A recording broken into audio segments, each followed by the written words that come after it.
நீ பயப்படாதே, நீ வெட்கப்பட்டு போவதில்லை. ஆமென். எனக்கு அருமையானவர்களே, கடந்த வருஷத்திலே நீங்கள் எந்தெந்த காரியத்திலே எதையெல்லாம் நீங்கள் இழந்து போனீர்களோ, இந்த வருஷம் ஆண்டவர் தீர்க்க தரிசனமாய் சொல்லுகிறார், நீ சகலத்தையும் திருப்பிக் கொள்வாய். எப்பொழுது? போன வருஷத்தை காட்டிலும் நீ அதிகமாய் செபத்திலே நில்லுங்கள். போன வருஷத்தை காட்டிலும் தேவ சமூகத்தை நாடுங்கள். விடாப்பிடியாய் அவரை உறுதியாய் பிடித்து கொள்ளுங்கள். எல்லாரும் ஒரு ஹல்லேலூயா சொல்லுவோமா? ஹல்லேலூயா. தேவன் சொல்லுகிறார், நீ சகலத்தையும் திருப்பிக் கொள்ள வேண்டுமானால் ஜெபத்திலையும் ஆராதனையிலையும் அபிஷேகத்தில் நீ நிறைந்து நில்லுங்கள்.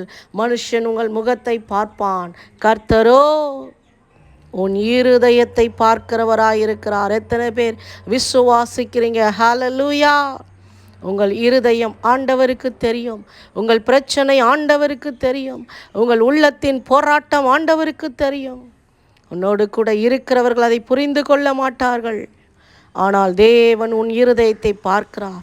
நீ இழந்து போனதை எல்லாவற்றையும், அது வீடானாலும் வேலையானாலும் பிள்ளையானாலும் வருமானமானாலும் உன்னுடைய சந்தோஷமானாலும் நிச்சயம் அதை திருப்பிக் கொள்வாய்.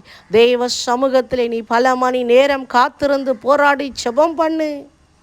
இழந்து போனதையும் கைவிடப்பட்டதையும் எல்லாவற்றையும் நீ சுதந்தரிக்கிற வருஷமாய் இந்த வருஷத்தை கர்த்தர் மாற்றுவார். ஹல்லேலூயா.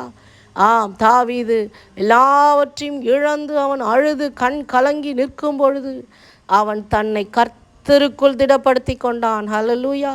எல்லாரும் அவனை விரோதமாக பேசினாங்க, எல்லாரும் அவனை அவமானப்படுத்தினாங்க, எல்லாரும் அவனுக்கு விரோதமாக எழும்பி அவன் மேல் கல்லெறிய பார்த்தார்கள் என்று வேதம் சொல்லுகிறது.